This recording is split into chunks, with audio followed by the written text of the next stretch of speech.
Guillaume Mimbourg, bonjour. Bonjour. Alors, est-ce que vous pouvez tout d'abord nous définir ce que sont les Search-Based Applications?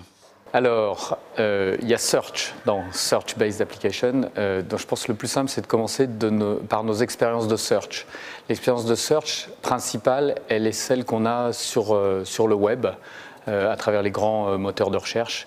AltaVista avait été le premier, maintenant Google, Bing et Exalid aussi, avec un exalid.com. Là, on est sur de la recherche multi-contenu, de l'HTML, des documents variés. La deuxième expérience qu'on peut avoir, c'est du search documentaire. Le search sur le contenu d'un disque dur. Il y a un certain nombre d'outils, assez souvent gratuits, qui existent pour chercher dans ce type de contenu.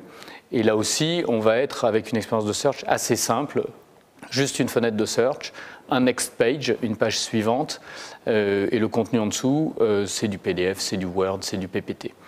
Nous, on se situe à un troisième niveau, et on va parler d'application. Donc on va fournir un logiciel d'infrastructure qui est un moteur de recherche, qui est basé sur un index, et qui va permettre à un certain nombre d'entreprises, dans un certain nombre de cas différents qu'on verra tout à l'heure, de construire des applications pour tirer profit de toute l'information qui existe dans les systèmes d'information des entreprises. Donc, on va être, pour les caractériser un petit peu, avant de donner des exemples, on va être en multisource, on va être avec des temps d'accès extrêmement rapides, qui sont ceux dont on a l'expérience sur le web, avec des notions de sécurité, parce que dans l'entreprise, le contenu est le plus souvent porteur de droit d'accès, donc n'importe qui ne peut pas accéder à n'importe quoi, à n'importe quel contenu. Et on va aussi mettre en place ces applications de façon itérative, et pas comme de grands projets d'intégration qu'on peut connaître et qui existent toujours, et qui visent d'une certaine façon aussi à unifier la vision qu'on peut avoir des données de l'entreprise.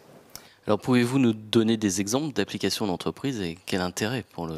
Alors, les exemples sont extrêmement variés.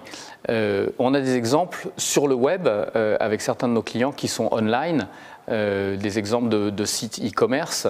Voyage SNCF est motorisé par Exalid. On a des expériences chez un certain nombre d'opérateurs pages jaunes, donc on comprend bien quel est le contenu de ce type d'application. On est aussi présent sous forme d'application de reporting.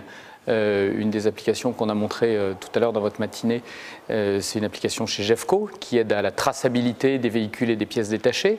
Donc là aussi, c'est trouver, rechercher un véhicule ou une pièce sur l'ensemble d'un réseau d'un logisticien. On va avoir des exemples dans les ressources humaines, retrouver des profils, retrouver des CV dans des bases de données ou dans du contenu PDF. On va avoir aussi des exemples dans le CRM, ce qu'on appelle nos applications CRM 360, où on va donner une vue unifiée, une vue 360 de données qui sont qui peuvent être principalement dans des logiciels de CRM, mais complétées de données des clients qu'on n'a pas réussi à mettre dans le logiciel CRM et qui vont être dans le logiciel financier, dans du SAP ou dans du Oracle Application. Et donc là, l'application de Search va donner une vision unifiée de ces données qui sont dans des containers, dans des silos différents, sans qu'on ait à casser les silos. Chacune des applications sources va rester telle qu'elle est. Nous, on va juste venir, un peu comme une architecture parallèle, tirer profit de toutes ces données accumulées par l'entreprise.